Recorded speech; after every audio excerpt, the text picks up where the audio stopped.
Hi all, my name is Bess and this is my journey of finally going green and getting an electric car.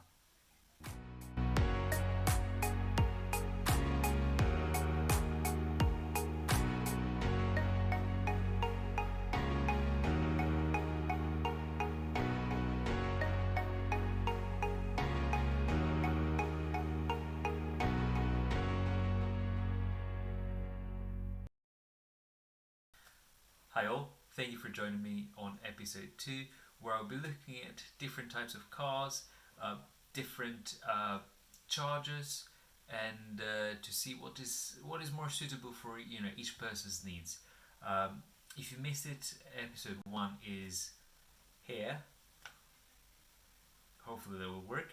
Uh, and basically I spoke about my previous history with electric cars and also a little bit about the charging option. So as I mentioned in episode 1, we do not have a drive, we don't have the luxury of being able to plug in at home, so I just wanted to see what the availability was with public chargers nearby. So as I showed on zapmap and plugshare, you can see that there was quite a few areas near me, so that seems to be quite a viable solution. I've had a walk around to see the availability of them, and admittedly it seemed like quite a few of them were available.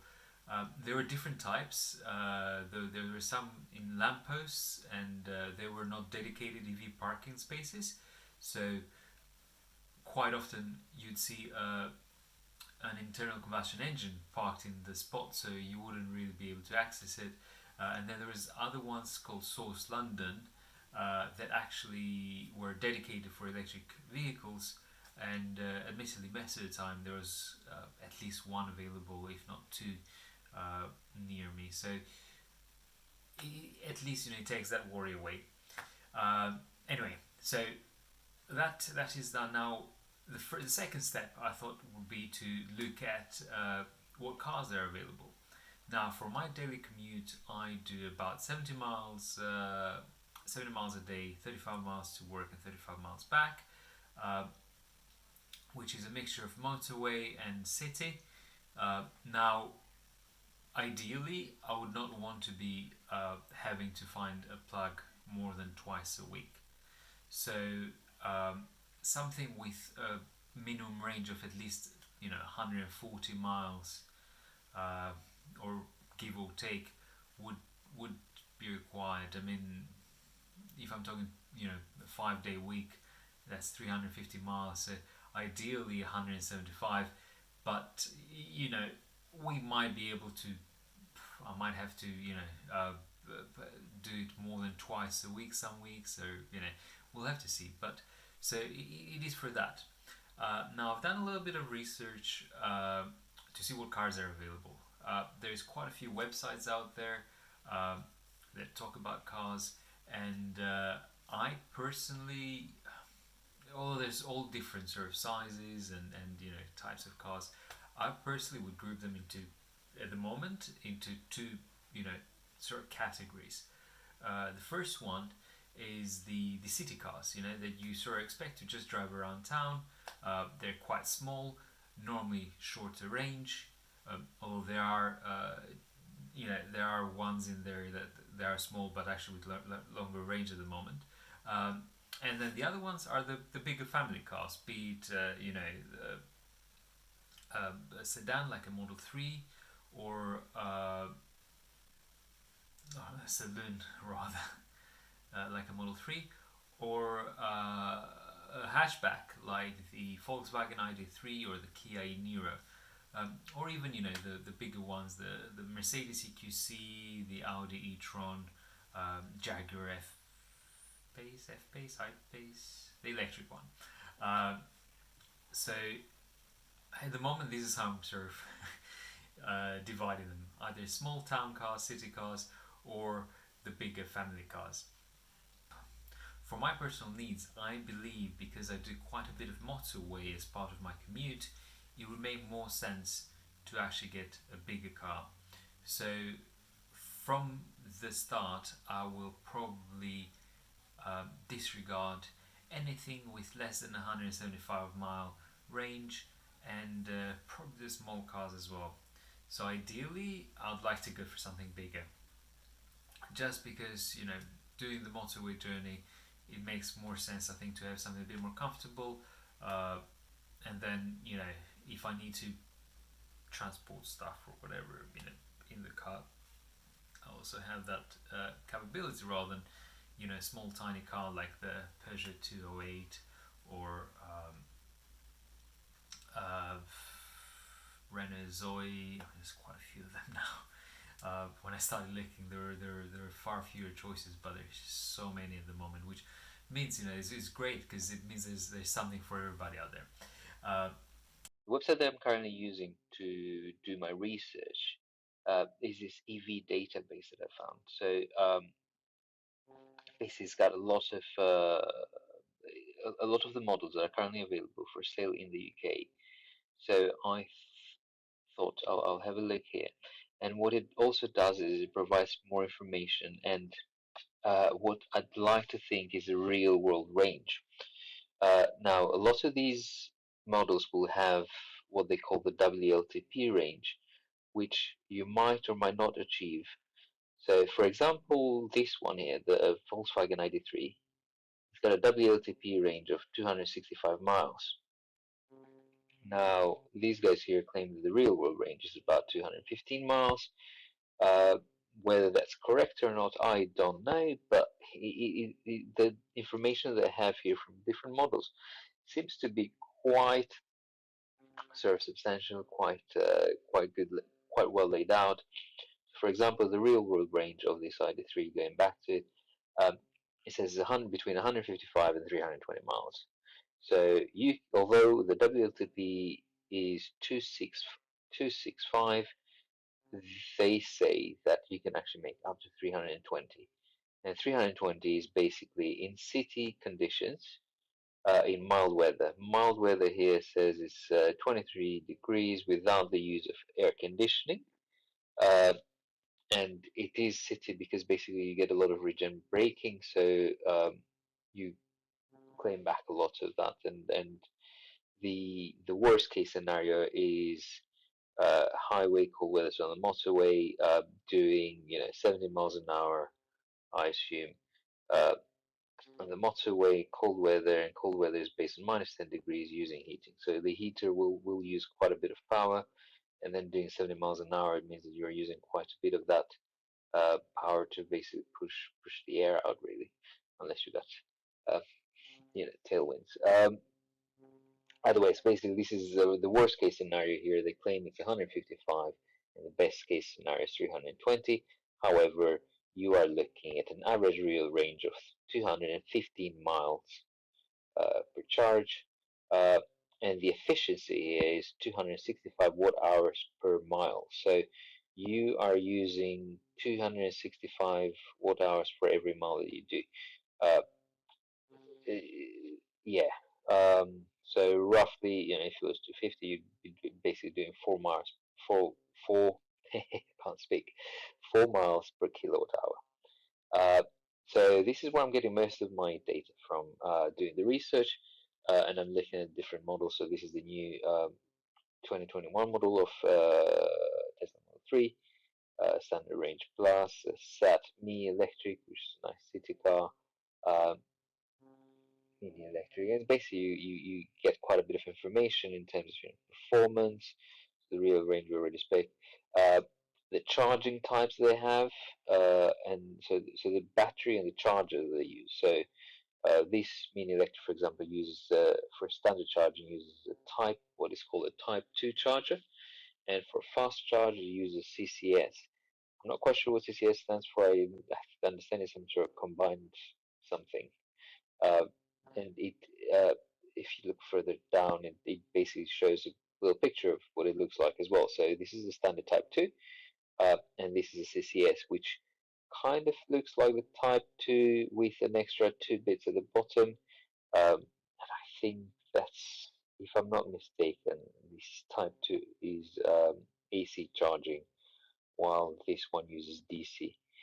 So yeah, so it's quite a bit of information here, which I think is quite interesting. Like for example, 4 seats, isofix, well, no data on this one. 10.7 meters turning circle. Your cargo volume, your length. It's truly a wealth of information. So to do my research, as I said, I kind of group them down into two groups: the bigger family cars and the smaller city cars. And I thought I'll put a little presentation to go through these. So just to do a bit of a comparison. So I started with the small city cars, and I've put here, the prices. So I've only done 6 models. I think 6 models for this one, and 6 models for the bigger cars. Um, so I started with the city cars, and I've picked Honda E, the Peugeot E208, Mini Electric Zoe, uh, Renault Zoe 135, Fiat 500, and the Seat Me, which is a bit of an older model. Um, so by chance, they happen to sort of come, I think, uh, all under sort of reducing. Well, maybe not. This one is a bit more expensive. I thought they were coming under reducing prices, but yeah, the Zoe is the most expensive of them all, 28. But there is a reason for that, because with the Zoe you get a WLTP range. So this is the range that you get from the manufacturer of 239 miles, which is considerably more than the other one. So the Honda E is only 138, Mini Electric 145, almost 200 from Fiat, 161 from Seat, and 211 from the Peugeot. Though the expected ranges are very different. So the Honda E on motorway cold weather is only expected to do up to 70 miles. Mini only about 80, 90 for the Seat. Yeah, 95. So quite a big difference. So the expected real world range, basically, you can see that the Renault is actually um, quite some way away from the rest of them. If anything, the Peugeot is probably the closest one to it, but it's also, in terms of price, about £1,500 less. Um, and I've also put here the types of chargers that they use and how fast they charge. So it seems like all of them have got the Type 2 charger and the CCS, apart from the Renault Zoe, which is an option, so you have to pay extra for that. I'm not quite sure whether this 28,295 includes the CCS, or I understand, I think it's a £500 option. Um, and the CCS will also have the fastest charging, and the fastest charger here is up to 99 kilowatts, is the Peugeot 208. So I feel like it would be quite rare where you'd be able to charge at 99 kilowatts, but considering you are doing 260 watt hours per mile, that's again, say 4 miles per kilowatt hour, you'd be charging about 400 miles per hour for being plugged in. So if you're plugged in for an hour and you're constantly charging at 99 kilowatt hours, you'd be getting 400 miles. Unfortunately, you can't do that because the range is only 211 WLTP, and the with the EVs, the closer you get to full battery, the slower you charge as well. Um, so this is the comparison of the smaller ones, uh, where depending on whether you need a bit more range, or if you're just around town and you don't, you're even happy with the 70 miles per charge and you can charge regularly, then the Honda E, I've read quite really good reviews on it. It looks very nice, but it is a bit expensive. You don't really get much range. It depends what you're looking for. And then the next group is the family cars that, well, I call them family cars, but basically they're a bit bigger cars. So I've put here the Mercedes EQC, the Jaguar I-Pace, the Standard Range Plus of the Model 3, Kia eNiro, which is, I think, one of the best sold cars in the UK. It's quite difficult to get your hand on one of those at the moment. The Volkswagen ID.3, and I wouldn't leave out the Nissan Leaf, basically. So the prices on these, they range, considerably. So when I'm looking at these now, the ID.3 starts at £30,000, which is the cheapest one, and then you look at the other end for the Mercedes EQC at £65,000. Um, and the range also varies, and it doesn't really depend on the price. So the highest range here, WLTP figure we're talking about is Jaguar I-Pace with 292, and the lowest one is the Nissan Leaf, which I think this is the E Plus actually, with the longer range of the two models, 239. And however, when you look at real life range, um, the I-Pace is only 160 to 325, and the Nissan Leaf is 140 to 300. So it's only 20 miles difference in real life range, expected real life range between these models. And if anything, the one with the lowest expected real life range on the low end is the Model 3, the Tesla Model 3. Um, and then going further down, so we got the chargers again. Everything seems to be using the Type 2 and the CCS. So it feels like there won't be an issue, finding a charger out there, because everything seems to be using the Type 2. You'd be very rare where you don't find one. The only one that doesn't use a CCS for the rapid charge is the Nissan Leaf, where it uses something called the CHAADMO. I don't know how you pronounce that. It's got a similar sort of charging rate as some of the other ones that use CCS, but yeah, it uses a different format. I assume it's got two um, separate charging points, um, one for the Type 2 and one for the CCS. Well, for the remainder, I think from what I saw in the picture, it looks like you basically got just the one, where you can plug in the Type 2, or if you need to use a CCS, you just plug it in. There's two more holes at the bottom. Um, and although having looked at these, also I wanted to have a look at the efficiencies. This is the expected efficiency from the database. Now the Tesla Model 3 has actually got the most efficient out of all of these, which is 235 watt hours per mile. Now that's more than 4 miles per kilowatt hour. And then the lowest ones come in the higher end, which is the bigger, heavier cars, because clearly they got to lug a lot of uh, batteries around. Now, I thought I'll do a little comparison. So I just said, what, I'll just list them in terms of what's the most efficient one. And the Model 3 is actually the most efficient one, even compared to the smaller ones. Uh, so it breaks the mold a little bit, but and then we got 235 and 245, the zapmap, which is also quite small, the Mini Electric at 250, Peugeot 208, 260, and the Volkswagen 93 265. On the other end, basically, it is the heavier cars, the Mercedes EQC and the Jaguar I-Pace.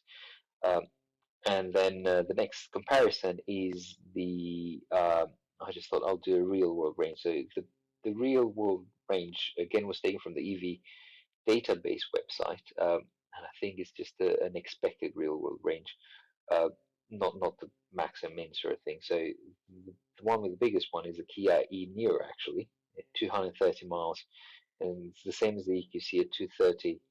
Um, the I-Pace is 225, the ID3 215, and the Tesla Model 3 is standard range plus is 210.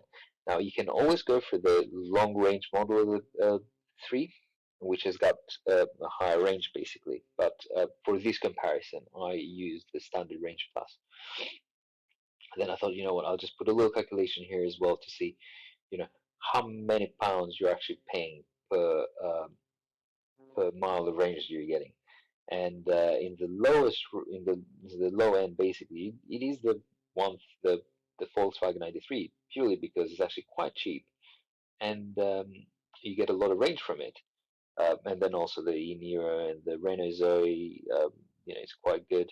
The S3, sorry, the Tesla Model 3, it's 193, and then in the higher end you get, of course, the Jaguar I-Pace and the EQC, because they're quite expensive, you don't get that much range, but also the Honda E, because purely I think because of the small range that it has.